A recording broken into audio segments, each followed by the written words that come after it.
que ele fala isso? O desculpismo aqui, ó, aqui em cima.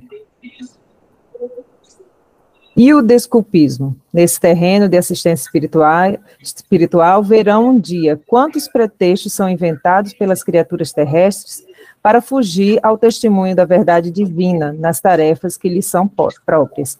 Aí ele vai falando, que a gente já leu semana passada, não vou voltar para ler, mas é só as desculpas que a gente tem e que vão se amontoando à medida de que tudo que vamos passando, né? E é tentar ver esse desculpismo.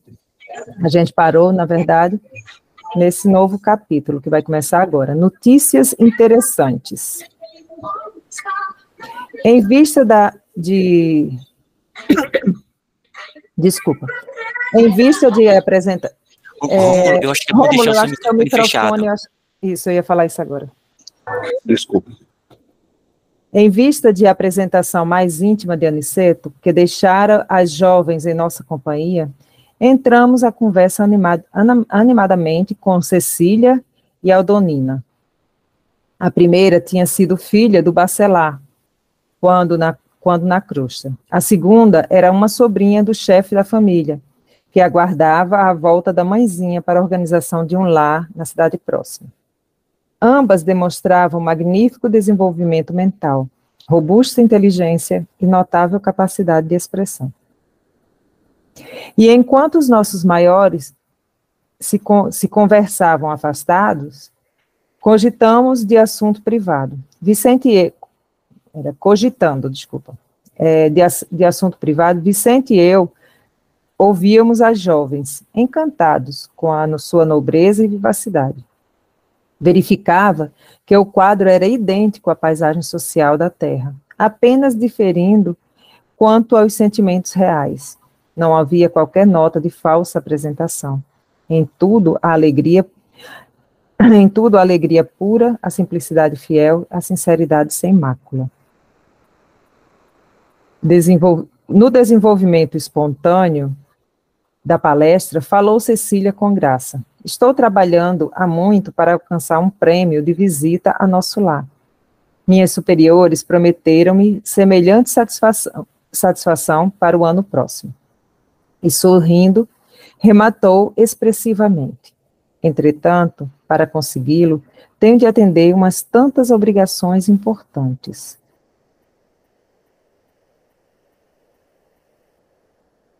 Pois que? Perguntou Vicente admirado. É preciso tanto? Sem dúvida, tornou a jovem bem-humorada. O meu amigo talvez não esteja convencido quanto ao brilho da sua atual posição. Viver em nosso lar é uma grande bênção. Acaso não terá compreendido ainda? Sorrimos todos e, reafirmando o conceito, Cecília continuou. Segundo os instrutores que nos visitam em Campo da Paz, os seus mistérios são verdadeiras universidades de preparação espiritual. O ensejo educativo neles é imenso, e chego a crer que, para avaliarem a extensão da benesse que Jesus lhe concedeu, seria necessário viverem alguns anos em nossa colônia, onde o trabalho ativo de vigilância e assistência é mais imperioso, mais exigente. Em nosso lar, porém, objetei, temos igualmente grande número de sofredores. A regeneração é uma colmeia de milhares. A interlocutora, todavia, revelando profunda cuidado nas observações, considerou. Você diz muito bem, quando se refere a colmeia, significando possibilidades de trabalho. Creia que os sofredores que atingem o seu núcleo já se encontram a caminho de excelentes realizações. Naturalmente, que os irmãos desequilibrados que por lá existem já se torturam pelo vagaroso despertar da consciência. Já se sentem remorsos e arrependimentos indicativos de renovação. São sofredores que melhoram progressivamente, porque o ambiente da cidade é de elevação positiva, onde a maioria vive com a bondade. A maldade da minoria tende sempre a desaparecer. Nosso lar, portanto, mesmo para os que choram, possui soberanas vantagens espirituais. Eu achei interessante aqui, só dando uma pausa, essa parte que fala, os sofredores que melhoram progressivamente, porque o ambiente da cidade é de elevação positiva, onde a maioria vive com a bondade e a maldade da minoria tende a desaparecer. Essa é interessante, porque se a gente pensa na regeneração, né, da Terra, quanto mais a bondade aparece e eleva, e quanto mais cercados dessa bondade estejam todos, a tendência é que a maldade desapareça, né? Aqui na crosta também. Tânia, queria fazer só um comentário nessa parte que a gente leu, porque foi André Luiz com o Vicente, juntamente com a Aniceto, que é o mentor, para esse trabalho que eles vão realizar na crosta, e aí passaram ali em Campos da Paz. Campos da Paz. E aí, conversando com essas duas, eles ficaram impressionados, porque todo o esforço que elas precisam realizar para estar em nosso lar, né? Aí o Vicente fala assim, nossa, mas é preciso tanto. Ou seja, eles não tinham noção do quão a espiritualidade foi boa. É claro que tem aí todo um passado, tem os seus motivos, mas as condições maravilhosas em que o André Luiz e o Vicente foram acolhidos para o progresso espiritual. E isso nos leva a refletir com relação a gente mesmo, como que a gente, às vezes, não tem noção de todas as maravilhas que estamos vivenciando, o local, a nossa família, as condições, como que o mundo maior nos deu tantas e tantas bênçãos para podermos evoluirmos, servirmos. Então vem essa reflexão nossa, né? Perceber as bênçãos e como que temos condições maravilhosas para crescer, para evoluir e aproveitarmos essa oportunidade, né? Ainda mais nesse momento da humanidade agora, que tantas e tantas bênçãos, elas estão assim em efusão. Então a gente se conscientizar do momento maravilhoso e aproveitarmos sem os desculpismos, né, que a Sani lembrou hoje também, e aproveitarmos o máximo possível essa reencarnação, trabalhando e procurando nos melhorar a cada momento, mesmo para servirmos, sabe? Então, essa parte me trouxe essa reflexão.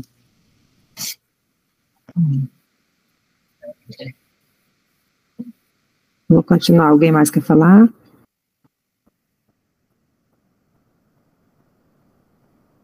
Impressionado com o que ouvia, lembrei. Eu mesmo trabalhei algum tempo em cooperação nas câmaras retificadoras. Já ouvi diversas referências a essa instituição, exclamou Cecília, senhora do assunto. Mas, baseando-me nos informes de mentores amigos, continuo a manter minha opinião. E como já se conhecesse em nosso processo de serviço, asseverou sorridente. Vocês conhecem lá muitos espíritos sofredores, mas em Campo da Paz conhecemos muitos espíritos obsessores. Lá poderá existir muita gente que ainda chora, mas em nosso meio há muita gente que se revolta. Aí mostrando a diferença, né, entre o choro, né, do sentimento, né, do arrependimento, talvez, e a revolta. É mais fácil remediar o que geme, que atender ao revoltado. Nas câmaras a que se refere, vocês retificam erros que já apareceram, dores que já se manifestaram, Mas aqui, meu amigo, somos compelidos a lutar com irmãos ignorantes e perversos, que se sentem absolutamente certos nas fantasias perigosas que esposaram. E vemos-nos obrigados a atender a doentes que não acreditam na própria enfermidade. Começava a entender a lógica daquela argumentação. E reconhecendo a impossibilidade de qualquer contradita, a jovem continuou segura de si. Aliás, é natural que assim seja. Estamos a pouca distância dos homens, nossos irmãos na carne, e sabemos que, na crosta, a situação não é diferente. Quantos materialistas se fantasiam por lá de filósofos? Quantos demônios com capa de santos? Quanta má-fé a fingir generosidade e boas intenções. A influência da humanidade encarnada em nosso núcleo de serviço é vigorosa e inevitável. É até duro, né, escutar isso. Vicente, que ouvia atencioso, obtemperou. Deduzo de tudo isso manifestações sacrificiais muito grandes, mas o trabalho em campo da paz deve ser altamente meritório. Incontestavelmente, respondeu a jovem. A história da fundação é interessante. Alguns benfeitores reconhecidos a Jesus resolveram organizar, em nome dele, uma colônia em plena região inferior, que funcionasse com o intuito de socorro imediato aos que são surpreendidos na crosta com a morte física, em estado de ignorância e de culpas dolorosas. O projeto mereceu a bênção do Senhor, e o núcleo se criou, há mais de 2 séculos. Nem todos os espíritos envolvidos, no entanto, estimam o serviço nesse órgão de assistência constante. A maioria dos missionários vitoriosos, ao se ausentarem da terra, necessitam refazer energias, por direito natural do trabalhador fiel. E mentores de nobre posição hierárquica têm seus programas de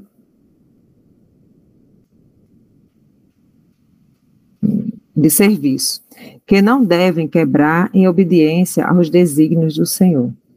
Desse modo, nosso serviço é ativo, mas nossas aquisições são lentas, e devemos sempre esperar por cooperadores que se eduquem na própria colônia, em benefício geral.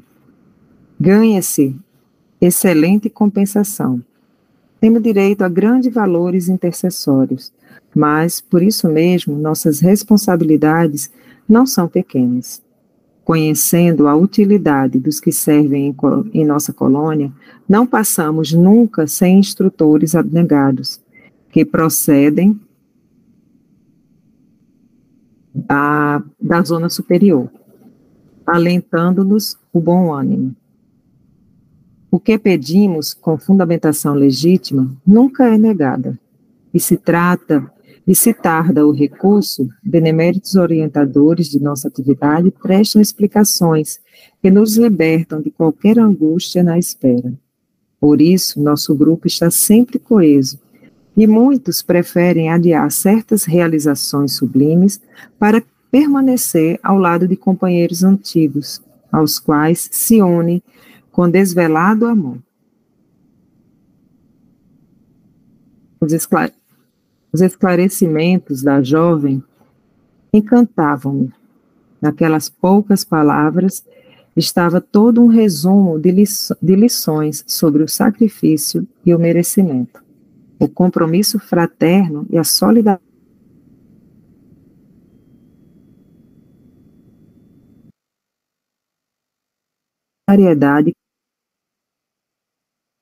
O vidente explicou.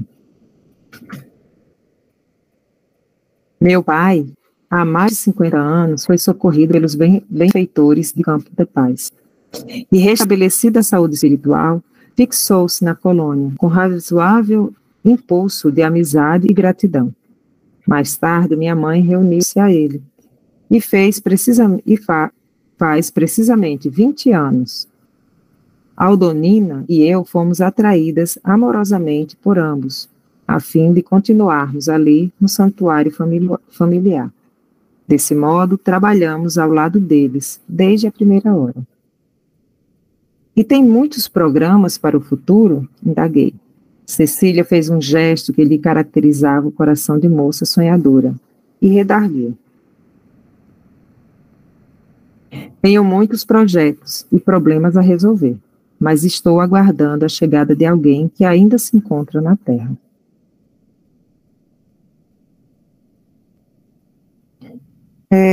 Uma questão aqui com relação a isso que ela falou aqui, ó. Tenho muitos projetos e problemas a resolver, mas estou aguardando a chegada de alguém que ainda se encontra na Terra. Necessariamente, essa pessoa que vai chegar, ela teria uma esfera, um campo espiritual, o campo espiritual dela estaria ligada, a energia dela, né, no caso, estaria ligada a esse local, ou ele pode ser alguém que poderia ser, no caso, acolhido em nosso lar, que, como diz aqui, é um lugar mais ameno. Como seria mais ou menos isso? Alguém poderia responder?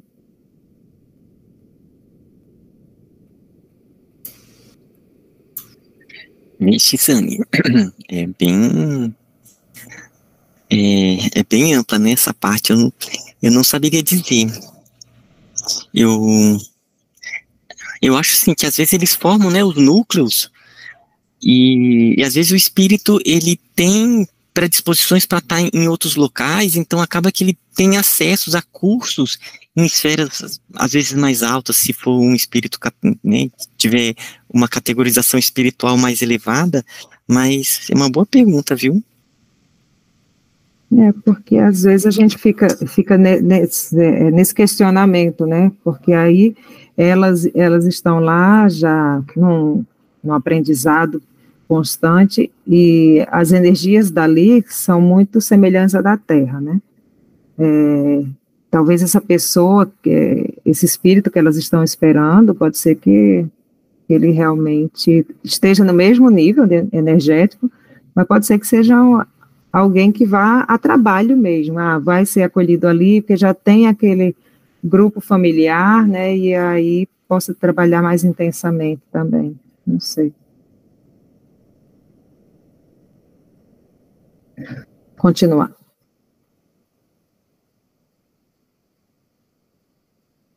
Em palestra afetuosa. Voltávamos em conversação amiga para as belezas de nosso lar, quando Aldonina interveio acrescentando: alguns membros de nossa família visitam a cidade de vocês de tempos em tempos.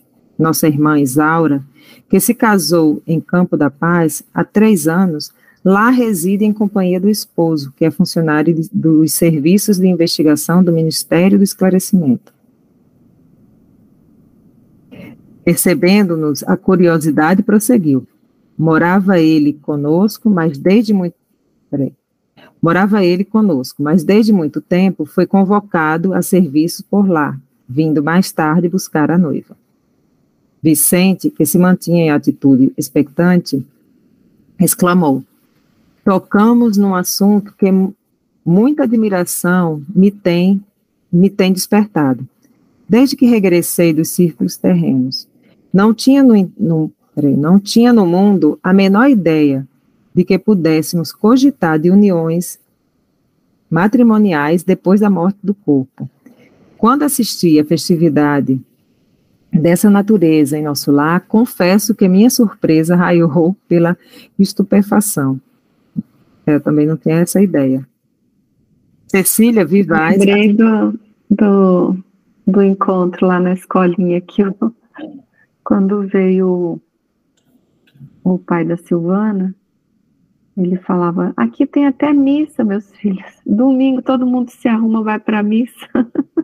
Eu achei tão bonitinho ele contando. A vida continua, né? Igual.